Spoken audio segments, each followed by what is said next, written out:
Larissa and Dell are then quite a different story to a first-home buyer with multiple properties and have just been running and reinvesting. So this was the first property purchased, but in 2023 for 725, just 75,000 under CV in Sandringham.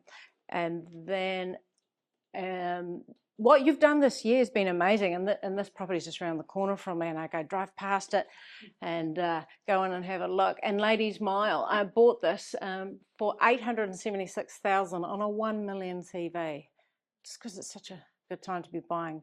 Run down, and now you can see it was all dated, and added a bedroom, and now it's a fantastic little unit. And every time I drive past, I'm checking it for you. Oh, thank you.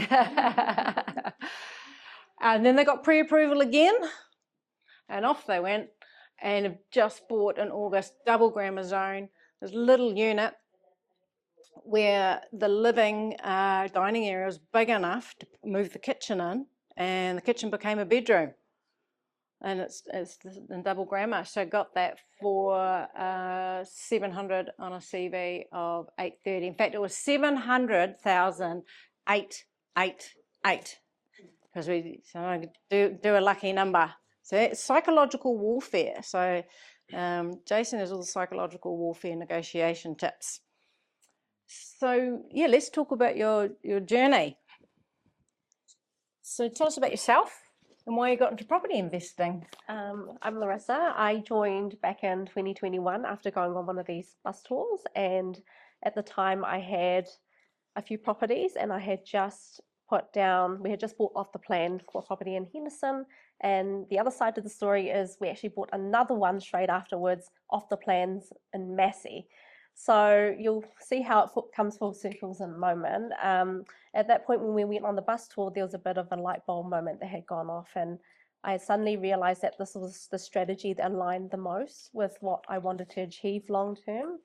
But at the point we had already sort of bought, so we just went and spoke to Jason, and it was actually we're really grateful to Jason, because at that point Jason said, parachute, I remember your exact words, you're like, parachute out of the one that you can, because we had, I think, about 5 working days to get out of the Massey one, and he was like, get out of that one, try and work with us and see what you can achieve there. And because we did parachute out of that one, the developer went into liquidation, and the development never came to light. So you escaped. Yeah. It was a good escape. So that was save number one.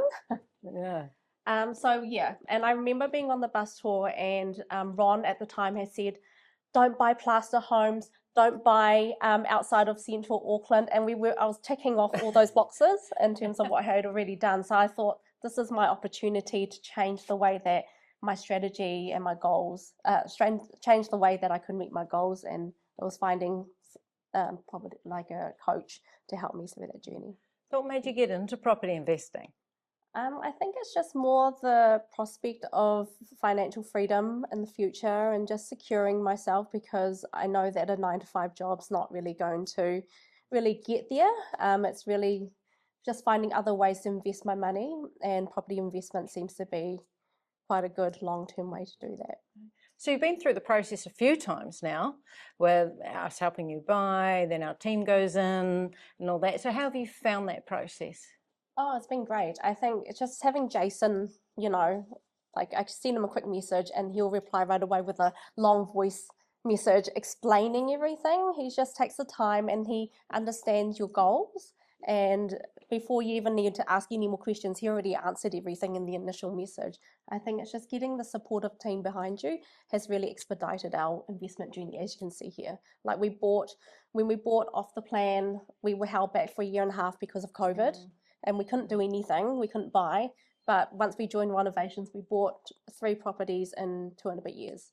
Wow, that's amazing. And what's been your biggest learning curve? Expensive lessons, just doing all the things, just not having somebody to guide you through the process. We've learnt the hard way through buying, we would have, if we didn't join Ronovationz or come to the bus tour as we did, we'd have went through with that Massey one, and we wouldn't have lost our deposit, but it would have stopped us from buying any further. So have you found, well, I think we already know how you found working with our mortgage brokers and our agents, that A-team and our builders who just go in and make it happen on day one? Oh, easy. I think it's just having the team behind you that knows your goals and what you're trying to achieve. Satyan and his team has been amazing. Like they've pulled through for us. Like for the Mount Eden one, we gave 1 day unconditional. And little did we know it was so much more complicated than that. And Satyan, who was overseas at the time, pulled an all-nighter to try and get the bank across the line to make it happen for us. Yeah. So it all forms part of, yeah. So everyone sort of goes above and beyond and really looks 100%. after you, like, yeah. And what about the buying process with locating properties and working with our agents? How did you find that? It's great. I think it's just having the knowledge, the agents. So with this one here, it was all thanks to David, because David, who was the agent at the time, he was the one that spent pretty much the whole day trying to convince the vendor's agent to take our offer.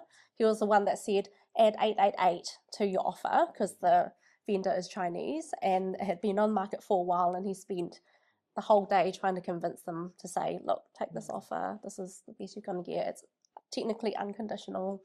So because of that, because of his role in that, we were able to secure. That's that real value of the agents going in and sort of going in and being our voice and talking to the real estate agent for the vendor. You know, they can sort of go head to head. Recently we did a purchase with Lillian. She was right in there, you know, pushing the other agent, because they can do that and really look after us. Now, my other question is, I think what I've got here is, could you have done it yourself? But I think you might have answered that in that because you bought these two off the plans and that you're going this direction, but you need to be going this direction. I think I could have done it myself, but it would have been a very long and expensive lesson learnt. And to that point, it had already been. And the other part to that is Satyan had told us, because we had bought off the plan, we need to wait till it settles. And at that point, we really wanted to buy because we were going a year and a half. We had already joined, but we couldn't do anything. And at the end of it, because it got pushed up because of COVID, then I ended up getting pregnant and going on parental leave, and our income had dropped. So had we not listened to Satyan, we would have been in such a difficult position, say, with the two. So that's why we're really grateful for Satyan, his foresight in that as well. It's about having a good strategy. Absolutely. So I think that's what Satyan's saying, to me, a good strategy so that you're not painting yourself in a corner. So what's your goals from here? You've got, you know, you've just bought Mount Eden. Is there a rest time, or we're recycling, or you might I think we're get your serviceability up? Yeah, I think we're at that point where we're open to, like Satyan said, he's opening our eyes to the non-bank, because we're quite a little bit more conservative in our thinking. Oh, we don't want to pay extra high interest rates, but I think he's starting to open up our other options now. So we would be open to exploring the non-bank. As long as we're able to lend, we'll continue to buy. Is where our, what our goals are. So my closing question is, what's the best advice you'd give someone wanting to invest in property? I think I've sort of already given it. I think just it's such a huge difference having somebody on your side. I know you think about having to spend money, but you're actually learning so much. It's like you're paying money to go to uni to learn something, right? So you can get a degree and get a job. So this is sort of the same concept. You can do it all yourself, but how much is that going to cost you in the process? Especially with something as big as property. So I think just it makes a huge difference. I was wanting to know